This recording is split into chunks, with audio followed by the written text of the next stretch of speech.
esta gallera de Macondo con tres personajes que conocen mucho, pero mucho, de los secretos de nuestro Nobel Gabriel García Márquez. Alguna vez Gabito dijo que en Sucre, Sucre, no se conocía a la gente por su nombre, sino por sus intimidades. Es decir, era más fácil conocer eso. Entonces, eso es lo que realmente queremos buscar ahora, ¿no? Las intimidades de muchos personajes de Sucre, Sucre y de Aracataca, donde García Márquez vivió su infancia y tuvo ese aprendizaje que lo llevó también a la literatura, porque es curioso saber, es interesante saber que él mismo lo dice, él mismo lo cuenta, cómo a través de ciertos elementos elementales que uno no tiene en consideración, como es el de haber aprendido a entender a través del olfato cómo era el mundo, que se lo enseñó su maestra Rosita Ferguson. Él aprendió a entender casi como los simbolistas franceses, que el mundo se podía captar a través del olor, de los ojos, del sabor y del tacto. Y él lo narra, y él tiene esa impresión desde muy niño. Vamos a hablar hoy, esta noche, con Venancio Aramis Bermúdez, con Rafael Darío Jiménez y con Jaime García Márquez.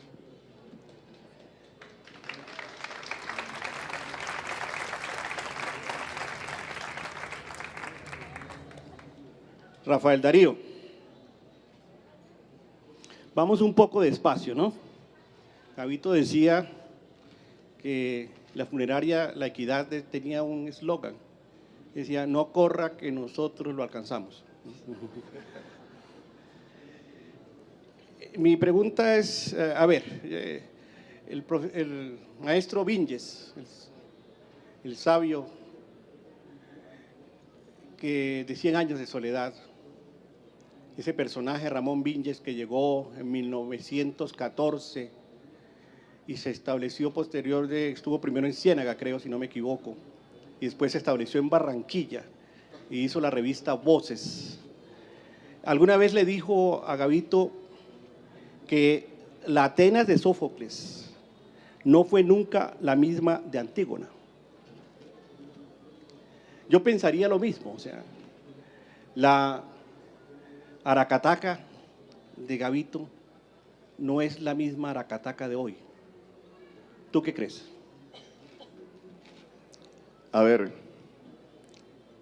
lógicamente que el tiempo va cambiando, es variable.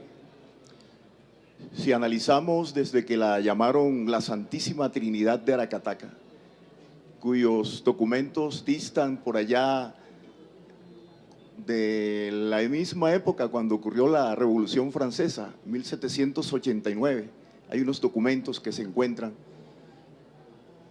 hasta la que recibió el enclave bananero, y posteriormente cuando se va el enclave bananero y pasan muy cerquita a ellas esas otras maneras de negociar, ¿no?, que hubo en el país, como ciertas bonanzas diferentes al banano. Lógicamente ha habido como 3 tiempos grandes en las cuales Aracataca ha cambiado, pero a veces los viejos cataqueros dicen que la querían como era antes, porque era donde llegaba mucha hojarasca, esa hojarasca entre comillas, era un término como despectivo para los advenedizos, los que llegaban al pueblo al rebusque, ¿no?, que eran los turcos, los italianos, etcétera. Pero todo cambió después de la huelga bananera y, lógicamente, cuando ya se va del todo, la compañía frutera, que ya tenía el nombre de Compañía Frutera de Sevilla, entonces quedamos a la par de todo el resto de Colombia y como mendigando a los gobiernos para que nos mejoren las cosas que antes sabíamos hacer. Bueno, dime, a ver. A mí me gustaría corroborar anotar algo extraordinario de la actualidad. Yo fui contralor de Aracataca del 98 al 2000 y el alcalde, cuando Bogotá giraba los recursos, cada 2 meses, el alcalde cogía el dinero para jugar gallos. Él tenía una cuerda propia y se iba a cualquier capital de los departamentos del Caribe colombiano a jugar gallos, a apostar con la plata del municipio. Yo puse la queja a la Procuraduría, yo era el contralor, puse la queja a la Procuraduría el 4 de noviembre del 98 y fueron 2 profesionales universitarios de la Procuraduría del Magdalena a la Contraloría el 26 de agosto del 99, jueves. Llegaron a las 8 de la mañana y se fueron a las 7:30 de la noche. Así fue la pila de fotocopias que se llevaron. Y el 2 de septiembre de ese año 99 suspendieron al alcalde y al tesorero 3 meses y después 3 meses más, pero alcanzaron a tener 4 meses de suspensión. Cuando lo suspendieron, el personero y mi persona, que era el contador, fuimos amenazados de muerte. Y el gamonal político de Aracataca se me botó a la oficina y me increpó. Tú no tenías que denunciarlos, tenías que irte con él para la gallera y apostarle al gallo Canagüey. Fantástico, ¿no? Fantástico. Jaime, ¿qué recuerdas tú de Aracataca?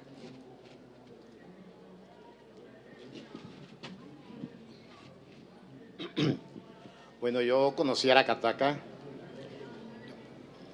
ya muy tarde con relación a mis hermanos. Más o menos tenía como 17 años. Y me acuerdo que cuando fui a Aracataca me bajé en la casa de los Barbosa. Y allí tuve la oportunidad de pasar 2 días y enfrente me tocó el doctor Barbosa. Inmediatamente a mí me impresionó porque Gabito había hablado de los ojos del doctor Barbosa, eran unos ojos siempre azules. Y a mí me llamaba la atención, prácticamente no almorcé con tranquilidad, porque el doctor Barbosa, lo que yo conocía de él era de tanta cosa mítica que me salía un poco difícil de poderlo entender. Porque recuerden que el doctor Barbosa es el personaje, el médico famoso ese que está siempre en la matanza, las bananeras, etcétera. Sí. Entonces, fíjese que de Aracataca yo conozco realmente muy poco y además muy tarde. Algunas otras anécdotas, pero no vale la pena porque seguramente ellos tienen más detalles que yo. Ok. A ver, Rafael Darío, yo recuerdo que hace unos años, bastante ya atrás, tú venías a Bogotá, salías de Santa Marta, venías a Bogotá a averiguar sobre don Nicolás Márquez. Íbamos a la Biblioteca Nacional para averiguar la historia del abuelo de Gabito. Y encontramos algunos datos interesantes que él se sorprendió porque los había olvidado.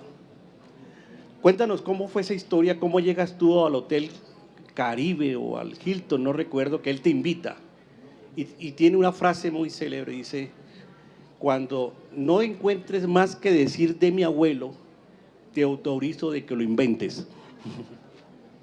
Bueno, sí, todo fue porque mi paisano y compadre Eduardo Márceles Daconte se encontró con Gabriel García Márquez en Cuba, en La Habana. Y Eduardo se había encontrado conmigo aquí en la Feria Internacional del Libro. Yo le había comentado que estaba atando cabos para escribir una biografía o una semblanza del coronel Márquez, ya que casi nadie hablaba de él, ¿no? Pero Eduardo, cuando se encuentra con Gabo, le dice que yo estaba escribiendo era un libro, una novela, una biografía inmensa, que ya estaba avanzada. Entonces Gabo le dijo: me interesa, porque estoy recogiendo datos para las memorias. ¿Y tú vives en Nueva York? Yo dije: sí, Eduardo vivía en Nueva York. Dijo: cuando yo vaya a Colombia, te voy a avisar para que me ubiques a esa persona. Y así fue. Eduardo me llamó, me dijo que Gabriel García Márquez quería hablar conmigo sobre el tema del abuelo. Pues a mí me sorprendió. Yo trabajaba allá siempre con temas culturales, de la comunicación, etcétera, en Santa Marta, y asistí a esa cita en el Cartagena Hilton. Una tarde, pues, en la que la cita era a las 4 de la tarde y ya habíamos hablado por teléfono. Él me había pedido que le confirmara que lo llamara a la 1 de la tarde, que era la hora en que él almorzaba cuando estaba en el Caribe colombiano. Y lo llamé y me confirmó, pero él me dijo así: oye, ¿tú sabes dónde queda Boca Grande? Y le dije, claro, yo sé dónde queda. No, es que yo te lo digo porque como tú eres de esos pelados corronchos, venidos de allá de esos pueblos, como vine yo, de pronto no sepas, no conozcas a Cartagena. Yo sé que estaba mamando gallo, ¿no? De tal manera, yo llegué allá a las 4 de la tarde y él llegó y estaba Mercedes, su esposa. Pues ya yo estaba enterado de algo, que para hablar con García Márquez, si uno iba a anotar cosas, tenía que ser no con grabadoras, sino a lápiz, ¿no? Anotando. Y así me le presenté yo, pero en realidad él era el que quería hablar conmigo, yo no con él. Entonces arrancamos. Y cuando ya íbamos en un momento que él me dice que el abuelo había nacido en el año 35, y yo le dije, yo lo siento mucho, Nicolás Márquez nació en el año 37. Entonces él coge el dedo índice y me lo pone en el pecho, en el corazón, y me dice fuerte: ¿y tú crees que vas a saber más que mi madre? Yo le dije, hombre, el estado en que ella está ahora, no sé, pero yo tengo algo que le puedo demostrar, una fuente del diario El Estado. Le llevé la fotografía que le había hecho, mírelo. Y precisamente decía: el Consejo de Aracataca lamenta la muerte de Nicolás R. Márquez. Y él me dice, ah, carajo. Pero yo estaba en Sucre. Y digo, bueno, no sé dónde está usted. Sí, porque ya yo me había ido unos días, unas semanas, unos meses antes. Según los biógrafos, se fue en diciembre del año 36 para Aracataca. Bueno, y ahí quedamos amarrados. Él me insistió en que con tanta información que tenía del abuelo que le había suministrado, ¿por qué no escribía una biografía? Yo le dije, pero es que una biografía es una especialidad. Y digo, yo te entiendo, pero tú estás joven. Toma una crónica, escríbela hoy, mañana otra, y las juntas todas y te resultan en el año una crónica grande y puede ser una novela. Bueno, de todas maneras, salimos y cuando estábamos ya para despedirnos, él me dice, ¿tomaste en serio lo que te dije? Y yo le dije, bueno, me va a tocar, no sé qué hacer, pero me va a tocar, es un reto y me gustan los retos. A los cataqueros nos gustan los retos. Entonces me dice, mira, es que si te encuentras en un callejón sin salida, quiero decir que no tengas más nada que argumentar sobre el viejo.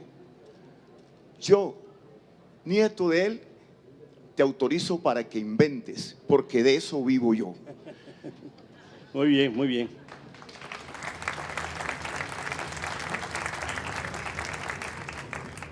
Venancio, ¿alguna vez el coronel Márquez se cae de un árbol y tiene un accidente? ¿Qué pasó después? En el año 35 se cayó de un árbol, estaba buscando un loro que se subió al árbol y se cayó. Se enfermó. Entonces mandó a buscar al alcalde Guillermo Baena. El alcalde vino a la casa, al lado de la cama, le pusieron una silla y le dijo, ayúdeme, yo necesito darle comida a mi familia. Ayúdeme, yo le puse una farmacia a Gabriel Eligio, ahí se vende poco y ahora el gobierno me exige que tengo que pagarle a un químico farmacéutico por la expedición de la droga, por la venta de la droga de los nervios. Entonces, ¿qué vamos a comer si vamos a pagarle todos los meses un sueldo a un químico farmacéutico? Yo voy a tratar de ayudarle. Él fue y por decreto nombró a Gabriel Eligio vacunador para que ganara un sueldo mensual. Y reunió a los prestantes de Aracataca, entre ellos el señor Atilano Ortiz, que después fue alcalde, fue personero, y le hizo ver que el coronel estaba enfermo y que el coronel era un empleado público desde que llegó a Aracataca, que había que ayudarle, que había que quitarle la figura del químico farmacéutico para la droguería que tenía Gabriel Eligio. Y han sabido hacer un diploma que dice: la Junta de Títulos Médicos de Aracataca, atendiendo a las capacidades y los estudios de Gabriel Eligio García, le confiere este diploma como médico homeópata. Entonces, cuando el abuelo murió, el 4 de marzo del 37, la familia se fue en abril, a finales de abril, para Sucre, y allá pusieron un consultorio. El médico de los globulitos blancos, el médico homeópata era Gabriel Eligio. Usted debió conocer ese consultorio. Esta mañana le preguntaba, ¿y qué hicieron el diploma? Es fantástico conseguir ese diploma. Yo no lo conocí. ¿No lo conoció? Pero él levantó a la familia como médico homeópata en Sucre. Yo conocí un diploma, pero distinto a ese. No sé si fue que lo modificaron. Yo no sé si fue que lo modificaron, porque el diploma que yo conocí en Sucre, bueno, además yo estaba muy pelado. Yo soy el sucreño, yo nací en el año 40 y resulta que cuando uno ya se supone que tiene el uso de la razón son 5, 6, 7 años, ya mis hermanos ya estaban volando. 7 más 13 que me lleva Gabito, ya tenemos 20 años de diferencia, y yo sé muchas cosas de Gabito y de la familia por pura oída. Y estas cosas, pues, lo que sí sé fue que tiene un diploma de médico. ¿De dónde vino? Sí, no sé. En Vivir para Contarla, García Márquez refiere que él vivía en Sucre, del consultorio de médico homeópata, le llamaban el médico de los globulitos blancos. Sí, eso sí. Eso lo dice. Eso sí. Tampoco sabía que le decían el médico de los globulitos blancos. Te repito, el hecho que yo no lo recuerde justifica precisamente por la edad que yo tenía. Claro. De pronto no me interesaba eso. Pero Jaime, ¿cómo recordaban en la casa ya al abuelo Nicolás, que fue tan importante para la formación de Gabito, inclusive literaria? Sí, fue recordemos que cuando él recibe el Atlas, el diccionario Atlas, era realmente haber recibido toda la información del conocimiento. En ese entonces no había internet, no había nada de esto, la tecnología que hoy conocemos. Y él la pierde, ¿no? Es el esquema, creo que el 9 de abril se le pierde aquí en Bogotá. Y era la forma de hablar, la forma de conocerse que había en ese momento. Y entonces el viejo Nicolás realmente fue un hombre que lo educó. Lo educó en el sentido de que le hizo crecer con fuerza. Entonces, ¿cómo era recordado el viejo Nicolás allá en la casa? Tanto en Sucre como allá después en Cartagena. Bueno, te repito, yo no conocí al abuelo. Mi abuelo muere en el 37. No, ¿cómo era recordado? O sea, bueno, la manera de recordarlo, realmente, te repito, no me acuerdo muy bien. No me acuerdo muy bien, porque ya en ese momento, cuando yo estoy un poquito ya mayorcito, ya estos jovencitos, Gabito y Luis Enrique, ya estaban volando, y yo vengo a conocer realmente a Gabito pues muy rápidamente y muy ligeramente en el año 45, por ahí, cuando tenía 5 años, que llega cualquier día, después procedente, creo que ya era, parece que era aquí de Barranquilla, alguna parte. Sí. Lo cierto es que yo tampoco viví esa época. A ver, cuéntame, ¿cómo crees tú que es el viaje a Sucre? Sucre, ¿qué pasa allá? De acuerdo a lo investigado, no solo con parientes de Gabriel García Márquez, sino con la Vulgata, la tradición oral del pueblo, porque en Aracataca todavía hay ancianos de 109 años. Y hay algunos que acaban de fallecer y que deberían tener más. Ellos contaban pues toda esa incidencia de cómo era la familia Márquez y Guarán. La disciplina del coronel, que fue lo que heredó García Márquez, indudablemente. Si García Márquez no hubiera tenido esa disciplina en su vida para todas las cosas, heredada de su abuelo, de pronto no hubiera surgido. Pero aparte de ese entorno, ¿no?, del banano, de gente de todas las pintas étnicas, culturales, sociales que llegó al pueblo, que percibía al niño con las leyendas traídas de la Guajira y también la afición que había visto del padre, pues que el padre era un gran violinista, era un gran bailarín, era un hombre pues que también hacía un buen uso de la palabra, era un poetastro y no bebía, casi no tomaba alcohol. Entonces, todas esas cosas incidieron en el niño, más las 4 o 5 mujeres que habían en la casa, que alguna vez García Márquez dijo que él no sabe cómo nos salió pollerón, pero son cosas que él vio en ese entorno. Y de pronto él me dijo, esa vez que conversé con él, me dijo, cualquier tarde llegó mi papá, estaba perdido, y como el abuelo estaba agonizando, él llegó y nos cogió a los 4 o 5 hermanos que habíamos y nos montó en el tren de las 2 de la tarde para Ciénaga. De Ciénaga, en el puerto de las Mercedes, llegamos, pasamos toda esa noche y en la madrugada nos fuimos para Magangué, por el mismo río. De allí nos internamos a La Mojana, Sucre, Cincé. Esa fue la parte donde ya comienza él a olvidarse del abuelo. Pero lo que querían era que él no viera morir al abuelo, ¿no? Podría ser doloroso, un impacto tremendo en ese niño que era un consentido, que en la casa era un rabito detrás, para todas partes el abuelo lo llevaba.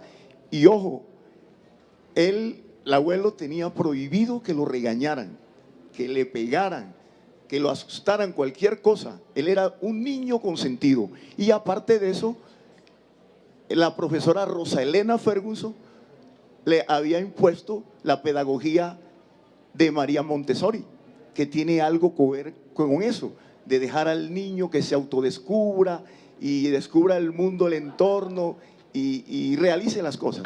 En ese sentido, García Márquez tuvo, pues comparado con los demás niños que nos dieron correa y chancleta, él tuvo suerte en ese abuelo y fue la mayor influencia que yo he visto para que él tuviera la disciplina en su vida.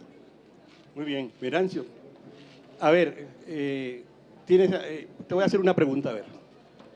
Cuando él montaba en el tren con el abuelo también, pasaban por un árbol, frente a un árbol que se llama, una finca que se llama Macondo. ¿Qué es el Macondo? El Macondo en 1888, Vivijay tiene un corregimiento de indígenas chimilas llamado Macondo, a orillas del arroyo Macondo. O sea, son los nombres de allá. Yo tengo registros documentales de que los indígenas chimilas le decían Macundo. Ese era el nombre en chimila, Macundo. El entomólogo alemán Arnold Schulz, que llegó a Santa Marta en enero del 25 para la Comisión Nacional de Baldíos de la Zona Bananera y se fue en junio del año 8, el 8 de junio del año 28, se fue de Santa Marta enfermo para Alemania. Él llevó una colección de mariposas. Esa colección está en el Archivo de Ciencias de Berlín. Y en la colección, en la parte del fondo, hay unos párrafos escritos sobre la subregión de Aracataca.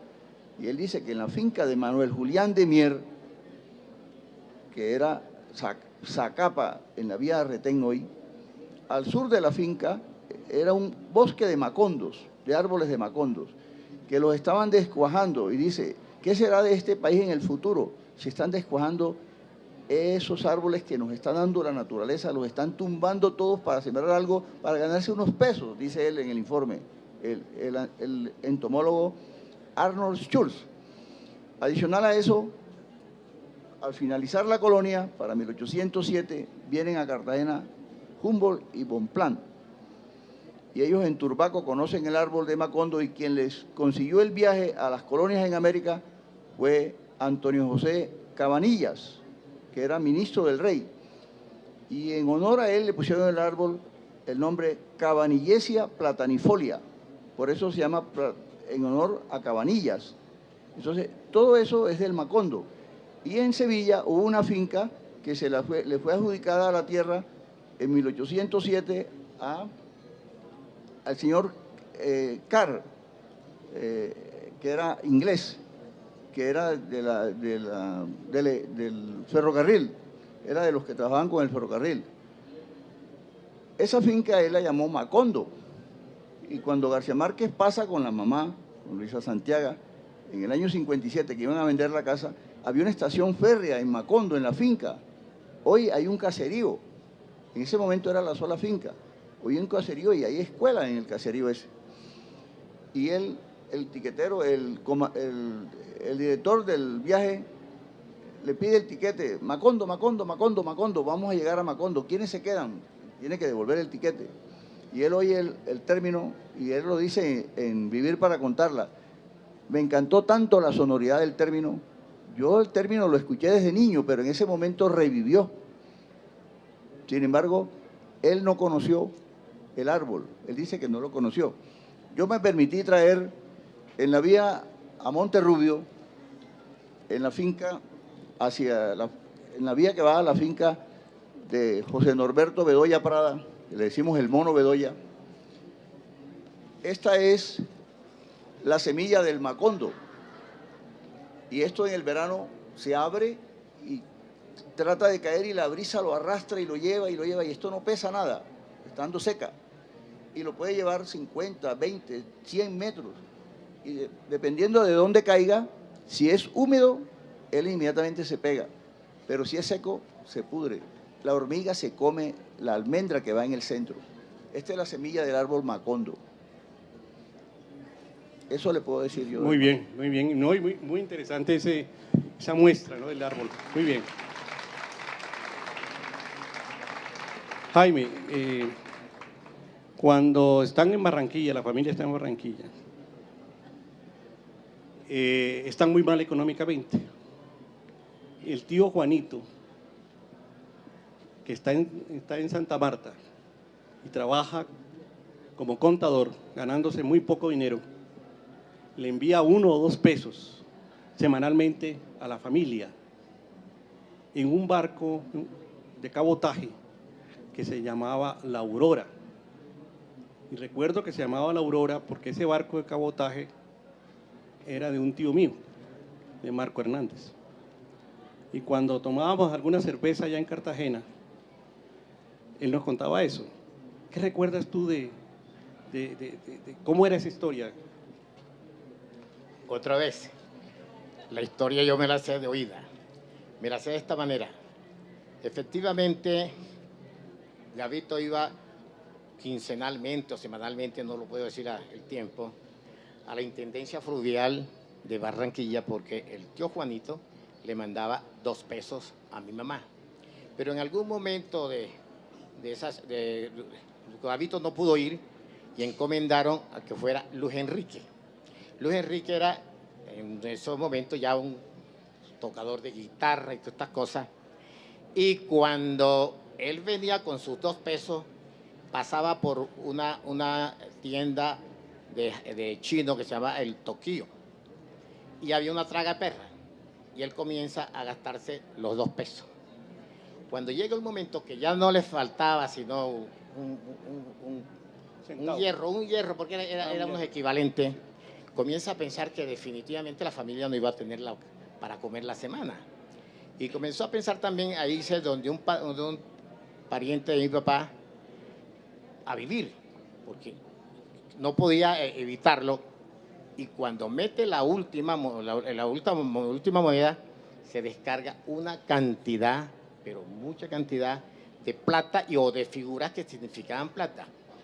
Y él llegó un momento que en él, cuando le caen esas cosas, se emociona tanto y sale corriendo para allá, para la casa.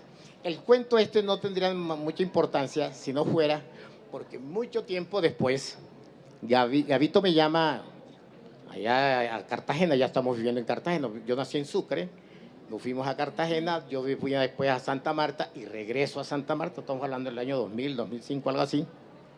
Me llama por teléfono y dice, mira, Jaime, yo necesito que tú te conquistes a Luis Enrique para que me permita modificar la historia. Sencillamente, él dice que se recibió solamente 2 pesos.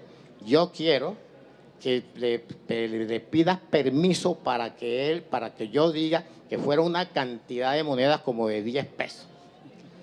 Entonces, efectivamente, yo llamo a Luis Enrique y le digo, mira, Gavito quiere que tú modifiques esta historia. Y dice, mira, yo no puedo modificar esa historia. La razón es muy sencilla, porque el día de los famosos 2 pesos, acontece que teníamos puesto un pantalón que había hecho mi mamá y otro que le había hecho a Luis Enrique, a Gabito, con un premio que se ganaron en un programa eso de canciones, y ellos se ganan 2 pesos. Por lo tanto, si yo digo que son 10 pesos, no puede ser esa historia valedera, porque mi mamá, cuando está haciendo los 2 pesos, no le alcanzó la plata para el bolsillo, y ahí no cabrían 2 pesos, 10 pesos de ninguna manera. Entonces, cuando yo le contesto a Gabito, me dice: Gabito, definitivamente Luis Enrique es el genio de la familia, pero no podrá ser nunca escritor. Bien, muy bien, muy bien. Yo quería agregarte algo de Macondo. A ver, Rafael. Macondo, si tú te ubicas en el continente africano, buscas el país de Angola. En Angola hay un pueblo que se llama Macondo. Por lo tanto, la palabra es africana. Y muy diferente, esa palabra llegó diferente a la palabra cumbé, de cumbia, que dicen que la trajeron nuestros esclavos negros, pero esta llegó posiblemente a raíz de la imposición del enclave bananero, ya que los norteamericanos acostumbraron a utilizar las tierras de la zona bananera para probar con muchos frutos, y especialmente variedades de banano.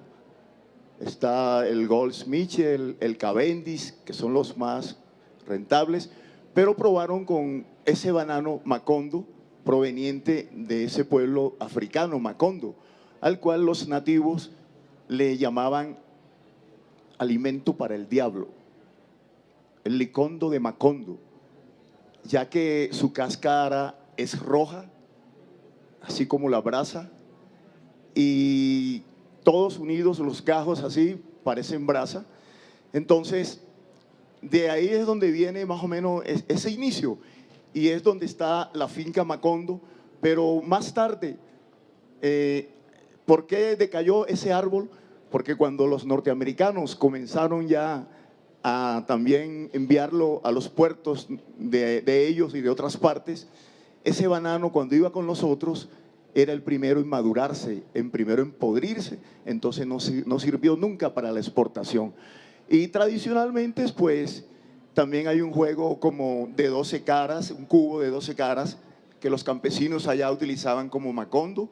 Está el árbol, que ya nuestro amigo Venancio pues ya explicó de una manera científica el nombre, pero esa palabra Macondo, los cataqueros y fundanenses que tengamos de 50 años en adelante, creo que recordaremos cuando veníamos en los trenes, en el especial o en el de Palito, cuando íbamos para Ciénaga o Santa Marta, veíamos hacia el lado derecho, pasando frente a Guacamayán, el nombre Finca Macondo, que fue el que vio Gabriel García Márquez, y según relata en Memorias Vir para contarlo, cuando en el año él tenía 22 años aproximadamente. No, en el 57 fue cuando se vendió la casa, pero es que él llegó primero con la mamá a vender la casa y después pasaron muchos años hasta que se vendió. Y Gabo tenía 22 años, estaba en el Heraldo, más o menos. Y es cuando él recuerda que el sabio catalán le había dado un regaño, pues después de haberle alabado su mamotreto de la casa, el inicio de 100 años de soledad, se lo había alabado por los personajes, los hechos, las historias, las mitologías, ¿no? Todo un acierto, con la excepción de que le cambiara el nombre que utilizaba en ese pueblo, para ese libro, en el pueblo. Él, como todo joven, con su maestro, pues de una manera arrogante, como que no le gustó. Pero cuando la madre lo invita a Aracataca a vender la casa, y ya en la mañanita toman el tren de Ciénaga hacia Aracataca y van pasando por Guacamayal, él ve el titular, ¿no?, que dice Finca Macondo. Y es como si dijera, ¡epa! Ahí se le enciende el bombillo y dice, este es el nombre que voy a utilizar para mi novela. Y fue el que utilizó. Ahora, ¿cuál era el que utilizaba, que tenía anteriormente? Barranquilla. Y no podía ser Barranquilla. En esos momentos Barranquilla, la habían denominado la Puerta de Oro de Colombia, era la ciudad más industrial del país, todo lo contrario de lo que estaba ocurriendo en la historia que él tenía en Macondo. Ok, muy bien. Venancio, a ver.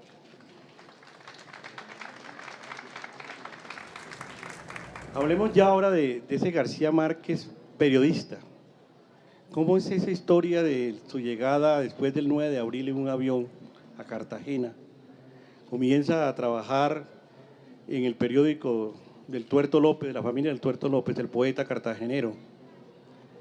Le pagan una miserableza, 32 centavos, que no le alcanza para pagar un hotel y tiene que dormir en los bancos de la calle.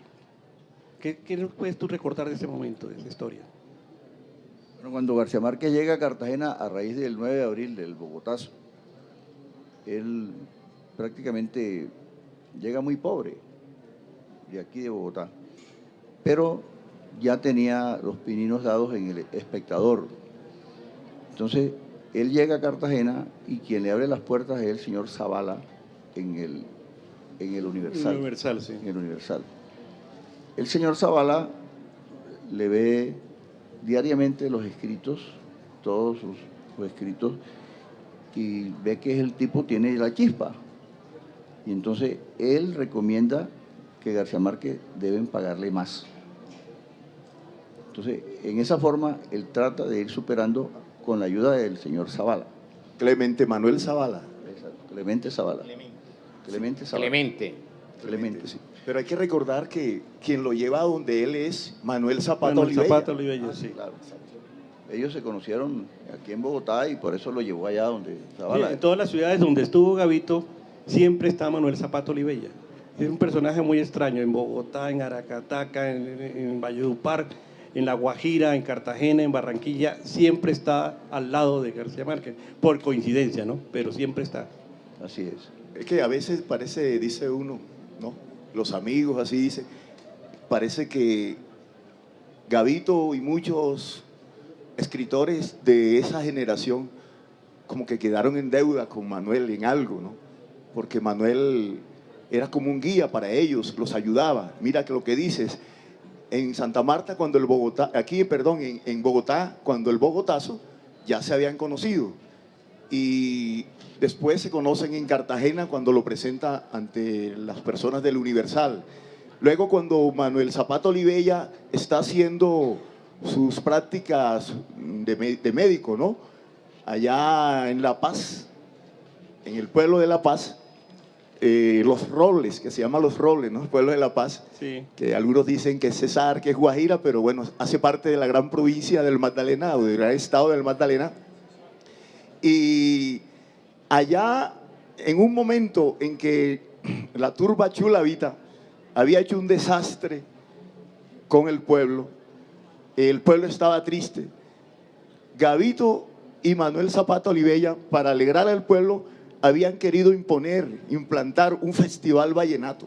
Ese es el primer antecedente del festival vallenato. Pero los hermanos López y otros estaban muy tristes y ellos no tocaron. Le fracasó eso a Gabo. Posteriormente, que es lo que viene a ejecutar, a realizar en Aracataca, el 16 de marzo del 18 de marzo de 1966, según los registros del Tiempo y El Espectador, y también del Diario del Caribe y El Heraldo, están esas fechas. O sea que fueron 2 años antes del Festival de Valledupar, ¿no?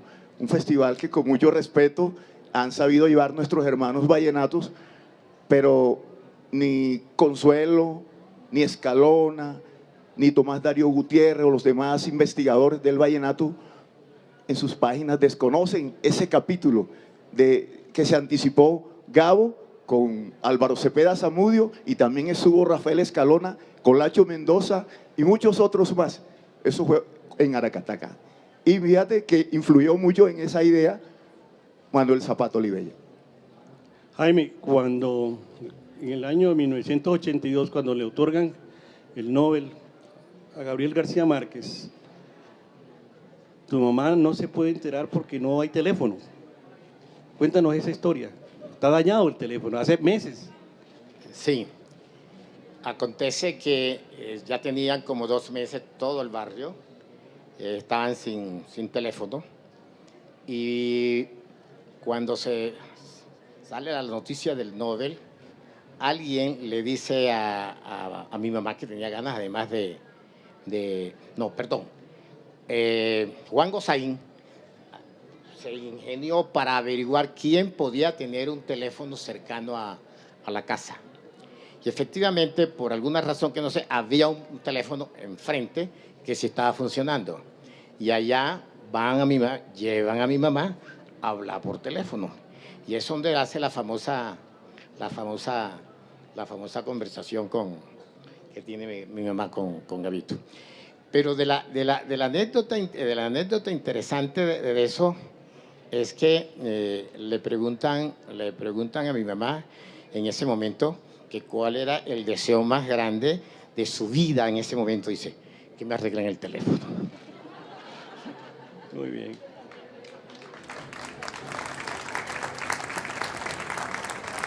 Quiero hacer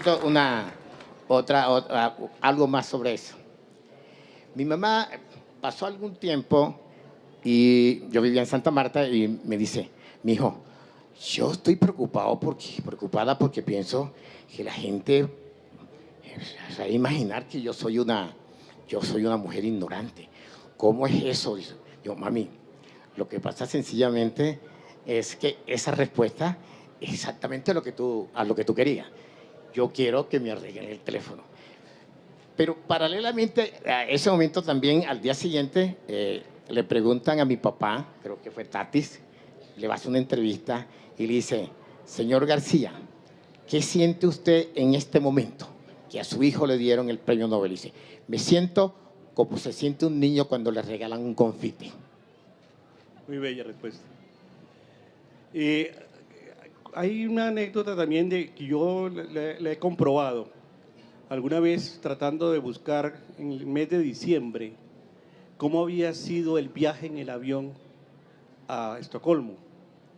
Y la pelea que hay un periodista que no gustaba de que fuera una delegación de músicos que para él no eran muy populares para presentarlo ante los reyes del Nobel. Y esas páginas inclusive desaparecen de los archivos del tiempo. Si usted va a averiguar 1982, el mes de diciembre, para averiguar quién se oponía a que fueran artistas colombianos en el avión a Estocolmo a alegrar el Nobel, como lo había pedido mismo García Márquez, encontramos de que esas páginas no están. ¿Tú qué sabes de eso? La verdad es que yo me he dedicado más a investigar sobre Gabito, el niño de Aracataca, y a veces de las cosas ya Gabo ha hecho ya lo que casi todo el mundo sabe, ¿no? Pero recordando de ese tema algo parecido. D'Artagnan, ¿te acuerdas? El periodista D'Artagnan que fue el que se le opuso a eso, ¿no? Sí, pero yo más bien recuerdo es algo que a mí me dio risa. Se hizo un High Festival en Aracataca hace 2 años y la gente quería preguntar algo, ¿no? A ver, dijo Jaime Abello Banfi, a ver, ¿qué es lo que quieren preguntar? Entonces se levantó un profesor. Imagínate lo que la gente curiosea en Aracataca. ¿Por qué Mario Vargas Llosa le metió una trompada a a García Márquez?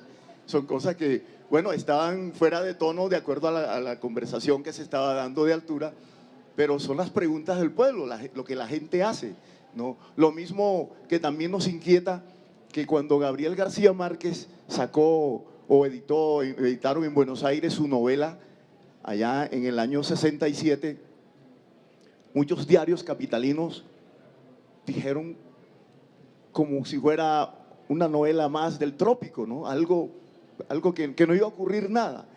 Y conozco a un escritor de la costa que vive aquí, Roberto Montes Mathieu, que se ha encargado de recoger todos los textos de los escritores de esa época que escribieron contra 100 años de soledad, ¿no? Roberto tiene un texto bien especial sobre ese tema y esas son las cosas que de pronto a uno le da curiosidad. Ahora, lo que me dices de D'Artagnan, pues fue cuando el Nobel, la verdad, creo que Jaime más bien puede saber de ello. Sí. Cuando iban volando hacia Estocolmo, bueno, el avión recoge a Gavito, creo que fue en Barcelona. Y lo primero que le dicen a Gavito es que parece que es el embajador colombiano, que no estaba de acuerdo con la cuestión de los vallenatos porque iban a hacer el ridículo, iban a hacer el oso. Y cuando se lo plantearon a Gavito, dicen, bueno, si no van los vallenatos, yo no recibo el Nobel, resuelvan ese problema. Eso me lo dijo Gavito. Y por eso fue a la brava que se lo dejaban sentar. Fuerte posición, ¿no? Muy buena, fuerte posición. Sí, había como una especie todavía de una separación entre Bogotá y la costa, ¿no? En ese momento todavía no, sobre todo el tiempo le negó publicar alguna vez un cuento a García Márquez, mientras el espectador lo acogía con Ulises, ¿sí? ¿Qué recuerdas tú de eso? No, García Márquez, el espectador fue muy amplio, amplísimo con García Márquez.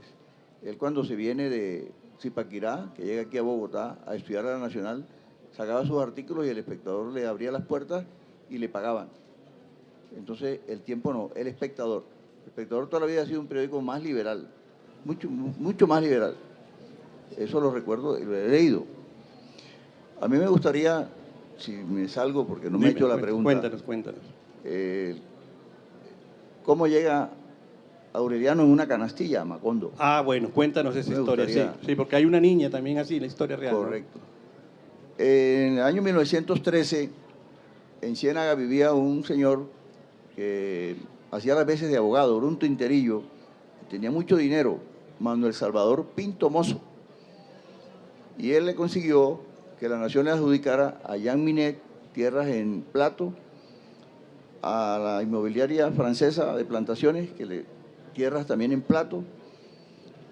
Y en el mes de marzo de 1913 estuvieron en Aracataca los generales Benjamín Herrera y Florentino Manjarrés firmando en la notaría de Aracataca, en escrituras diferentes, pero con números continuos, un poder de cada uno de ellos a Manuel Salvador Pinto Mozo para que le consiguiera con el Estado la finca Colombia para Benjamín Herrera y la finca Gavilán, 260 hectáreas para Benjamín Herrera y 2.500 hectáreas de Gavilán para Florentino Manjarrés. Este señor estuvo en Aracataca en el mes de octubre del año 13 y se bajó cuando estuvo en marzo y cuando estuvo en octubre en la casa de Bonifacio Yance, el esposo de Santos Zamora. Ellos tenían ambos más de 50 años y no tenían hijos. Estaba de vacaciones la sobrina de Santos Zamora, Rosario Evilla Zamora, sobrina hermana de la mamá de Cruz Zamora, vivía en Ciénaga. Y la muchacha era una señorita, y comenzó a moverle el ojo y a moverle el cuerpo al tinterillo, a Manuel Salvador Pinto Mozo. Cuando ella llega en febrero a su casa, estaba embarazada, en Ciénaga. Ella llega a Ciénaga, estaba embarazada.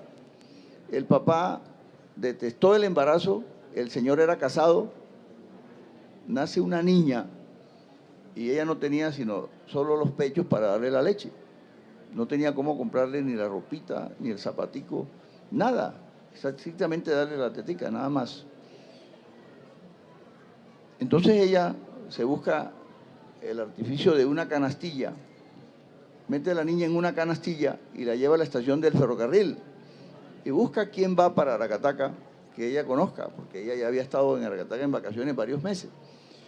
Hazme el favor y me la llevas al tío Bonifacio, esta niña. Y la niña llega a Aracataca y la reciben, la educan, le dan el apellido. Entonces ella se llama Petra Yance Zamora. Ella crece y todo el pueblo le decía la niña de la canastilla, la niña de la canastilla. Cuando se va a casar en el año 34 con José Pérez Suárez, que era tinterillo de la United Fruit Company y después fue empleado del municipio, se casa la niña de la canastilla. García Márquez asiste al matrimonio de la niña de la canastilla y le pregunta a la abuela, abuela, ¿por qué la niña de la canastilla? Entonces la abuela le cuenta lo que pasó. En la novela, en el realismo mágico, Mauricio Babilonia ponía la escalera en el baño, levantaba las tejas y entraba cuando Meme se estaba bañando. las muchachas de la casa del servicio preparaban todas las infusiones, el baño duraba 2 horas, le preparaban todas las infusiones para que ella se bañara. Un momentico. Y algún día se dan cuenta que el tipo se está subiendo por todas las noches y llaman al inspector, lo invitan a un almuerzo y mandan la guardia esa noche y le disparan cuando se sube en la noche y queda inválido de por vida en una silla de ruedas. Mauricio Babilonia, el de las mariposas amarillas. El papá José Arcadio manda a Meme embarazada, el pueblo no sabía.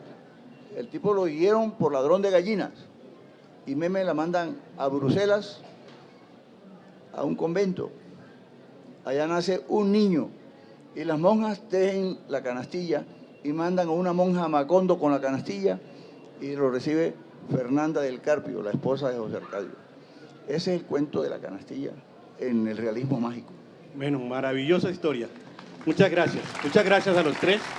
Hemos tenido una velada muy grata, muy agradable y creo que hemos aprendido mucho esta noche de Gabriel García Márquez, nuestro Nobel. Muchas gracias a todos.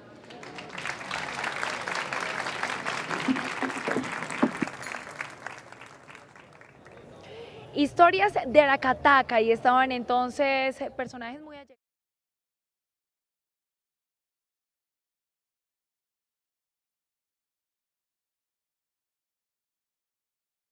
Como mendigando a los gobiernos para que nos mejoren las cosas que antes sabíamos hacer.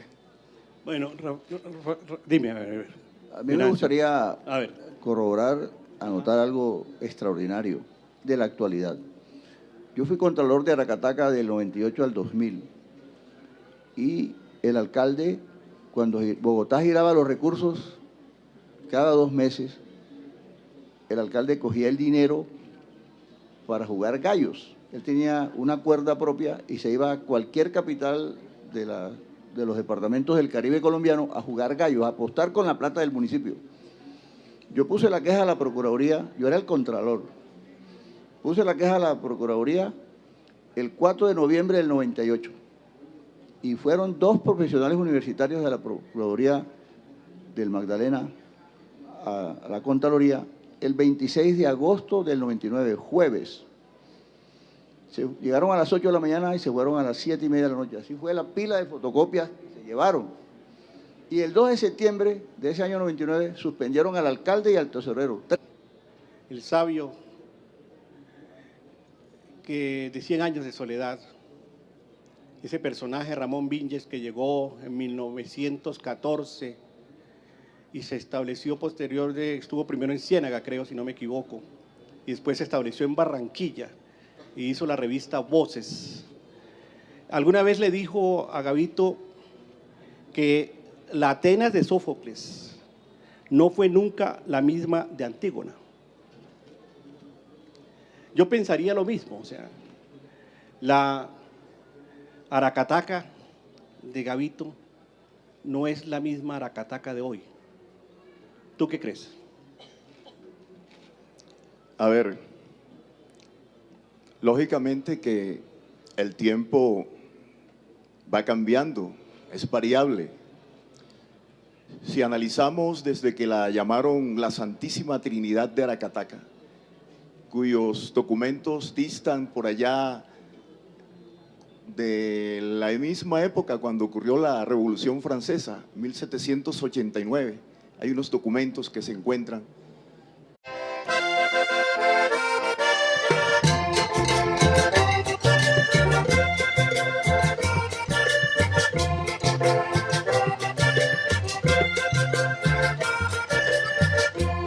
En esta gallera de Macondo, con 3 personajes que conocen mucho, pero mucho, de los secretos de nuestro Nobel Gabriel García Márquez.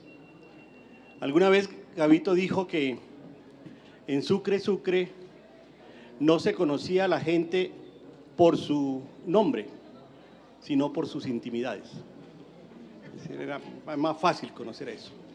Entonces, eso es lo que realmente queremos buscar ahora, ¿no? Las intimidades de muchos personajes de Sucre, Sucre, y de Aracataca, donde García Márquez vivió su infancia y tuvo ese aprendizaje que lo llevó también a la literatura, porque es curioso saber, es interesante saber que él mismo lo dice, él mismo lo cuenta, cómo a través de ciertos elementos elementales que uno no tiene en consideración, como es el de haber aprendido a entender a través del olfato cómo era el mundo, que se lo enseñó su maestra Rosita Ferguson. Él aprendió a entender casi como los simbolistas franceses, que el mundo se podía captar a través del olor, de los ojos, del sabor y del tacto. Y él lo narra, y él tiene esa impresión desde muy niño. Vamos a hablar hoy, esta noche, con Venancio Aramis Bermúdez, con Rafael Darío Jiménez y con Jaime García Márquez.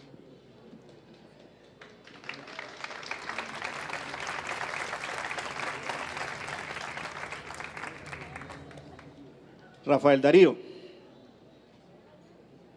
vamos un poco despacio, ¿no? Gabito decía que la funeraria La Equidad tenía un eslogan, decía, no corra que nosotros lo alcanzamos. Mi pregunta es, a ver, el maestro Vinges. Hasta la que recibió el enclave bananero y posteriormente cuando se va el enclave bananero y pasan muy cerquita a ellas esas otras maneras de negociar, ¿no?, que hubo en el país, como ciertas bonanzas diferentes al banano. Lógicamente ha habido como 3 tiempos grandes en las cuales Aracataca ha cambiado, pero a veces los viejos cataqueros dicen que la querían como era antes, porque era donde llegaba mucha hojarasca, esa hojarasca entre comillas, era un término como despectivo para los advenedizos, los que llegaban al pueblo al rebusque, ¿no?, que eran los turcos, los italianos, etcétera.